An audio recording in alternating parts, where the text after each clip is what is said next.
Yo, gusto mo bang i-compare kung bibili kayo ng machine sa labas o magpapagawa na lang kayo para sa clothing line ninyo? Halika, tingnan ko kung matutulungan ko kayo.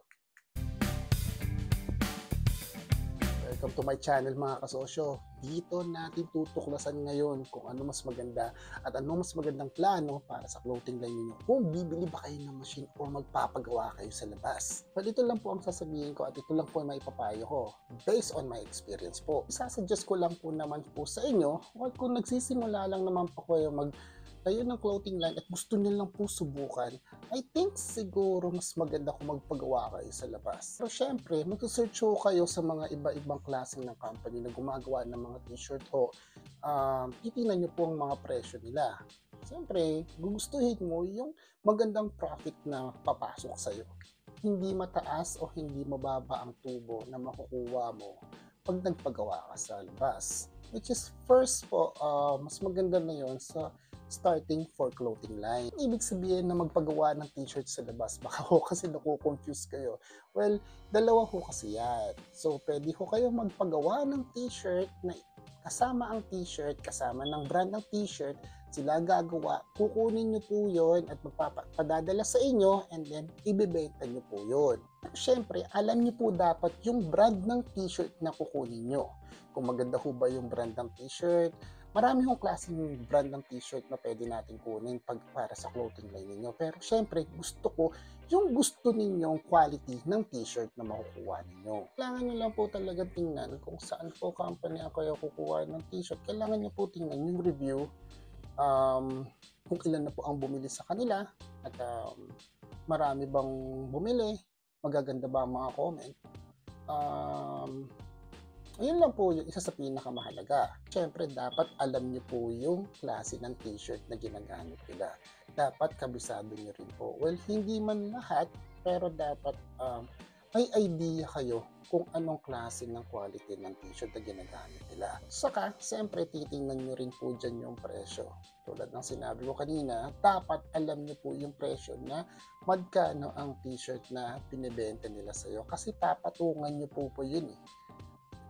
So, yun lang po yung isa sa mga ideas na para magtayo kayo ng clothing line is magpagawa kayo ng t-shirt sa labas at ibebenta nyo rin po yun. Siyempre, tatanungin nyo rin po yun kung anong klase ng pagpiprint sa t-shirt ang ginagawa nila. Merong screen printing, merong DTG, direct to gourmet, or DTF, direct to film.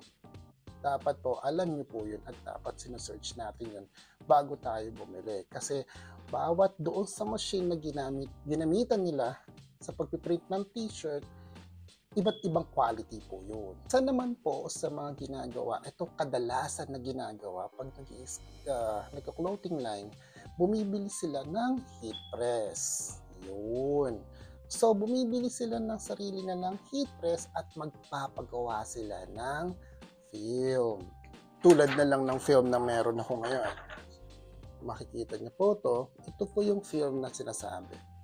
So, ito po, print nila to at ngayon, ilalagay ko sa t-shirt to at i-heat press ko. So, itong mga to is mapupunta yan sa t-shirt mo. Pero don't worry ho, depende ho yan sa quality ng printer na pinagkuhaan nyo din. Dapat to magandang quality at maganda yung pagkakaayos nila. Maganda yung print nila para hindi ho talaga maging parang pinatong lang sa t-shirt yung film na kinuhaan ninyo. Aware po kayo doon. So, yun nga po yun. So, kadalasan po ng nagtatayo ng clothing line ngayon, sa small budget lang po, which is, bibili sila ng heat press, bibili sila ng sarili nilang t-shirt, pero magpapagawa so sila ng film sa labas. Isa rin yung sa mga wise na decision para medyo okay yung quality ng t-shirt na bibilin mo, at least kayo mismo makakapili. Pangalawa, mura lang naman po yata. Meron po mga kasing company dito na nagpiprint po ng film. So one of these day, itutur ko po kayo dito sa production room ko, which is maliit lang to pero kompleto po ito para at least maipaliwanag ko po sa inyo ng gusto kung ano yung mga ginagamit ko sa pagpiprint. Sa clothing line ko po. Ngayon, tapos na tayo doon sa part na bibili tayo sa labas o magpapagawa tayo sa labas. Pumunta naman tayo ngayon doon kung bibili kayo ng mga machine. For example, talagang meron kayong budget. Meron kayong $20,000, $25,000 na mailalabas ninyo. So, di ba? Why not? Bili kayo ng machine, mas maganda. Pero, dapat established na kayo pag bumili kayo ng machine. Yun lang po yun. Dapat may pangalan na kayo pag bumili kayo ng machine. Yung tipong kilala na kayo. Bakit? At syempre, di ba? Pag bibili kayo ng machine at magsisimula pa lang kayo, so anong mangyayari? Di ba? So, ibig sabihin nun, magsisimula kayo from the start na magmamarket kung saan-saan, social media, pumunta kayo ng swap meet, pumunta kayo ng pwesto doon, kung ano-anong diskarte, ang machine nyo, nandyan lang, nakatenga lang. Kasi for example, naglabas kayo ng pera ng magkano, tapos nun wala pa kayong pangalan. So, ang machine nyo, hindi gumagana. So, naghihintay kayo ng order. So, bago lang kayo magkaroon ng order, doon lang kayo gagawa ng t-shirt. Diba? So, pero, based on my experience again, may hirap po kasi na magsimula agad kayo ng machine, lalo-lalo na kung wala pa kayong pinanghahawakan na pangalan. Yung tipong magsisimula pa lang kayo. Kasi syempre, ang machine nandyan yan. Especially, may mga ibang machine po na kailangan nyo gamitin araw-araw. Katulad na lang po. Well, tatlong klase ho kasi ng machine yan. Meron hong screen printing, yun yung po yung mga old school na gumagawa ng t-shirt. Medyo mahirap nga yun.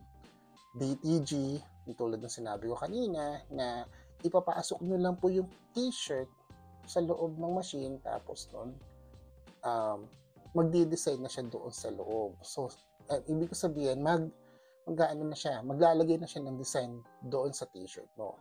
Mayroon namang isang DTF, direct to film, yun ang pinaka-popular ngayon kasi magpiprint siya ng film tulad ng pinakita ko kanina sa inyo, tapos i-hit press mo lang yun. Kaya ako sinabi sa inyo na mas popular ang DTF, direct to film, kasi magpiprint siya, magpiprint po yun ng design sa film.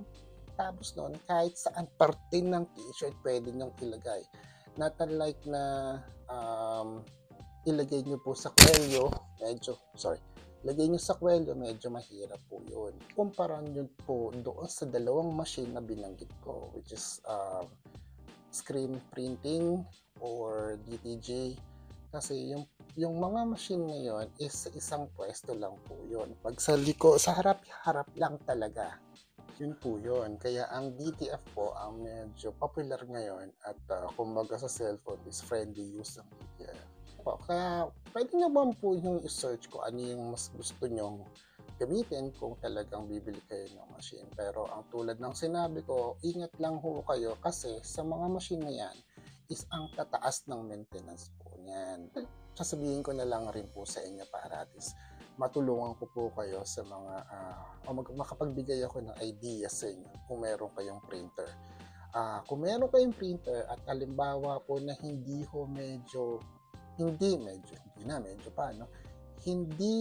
masyado yun. Hindi masyado mabenta ang mga t-shirt nyo. Pwede ho kayong magpalit ng produkto. Ano ba ibig sabihin magpalit ng produkto? Kasi tulad ng sinabi ko, ang DTF, nagpiprint lang po siya ng design sa film. So, yun po yung pinakamaganda doon. So, kahit saan nyo po siyang ilagay, basta may heat press kayo at meron kayong film, kahit saan nyo po siyang ilagay, didikit ho yun. Tulad na lang ng sinabi ko ng unang video ko, pwede kayong mag-tote bag, pwede kayong mag-mousepad, marami. Yun ang pinakamaganda 'pag meron kayong, machine na TTF. Tulad na lang po ng bag, pwede ho kayong mag-heat press sa bag, basta meron ka lang kayong TTF.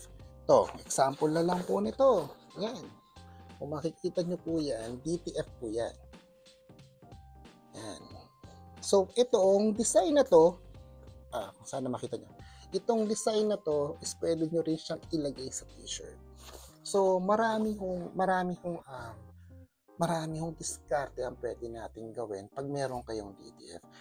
'Yun ang pinaka-advantage doon. Kung magpapagawa kayo ng buong t-shirt sa labas at ibebenta niyo, subukan niyo pong kumuha ng isang piraso para makita niyo po yung quality.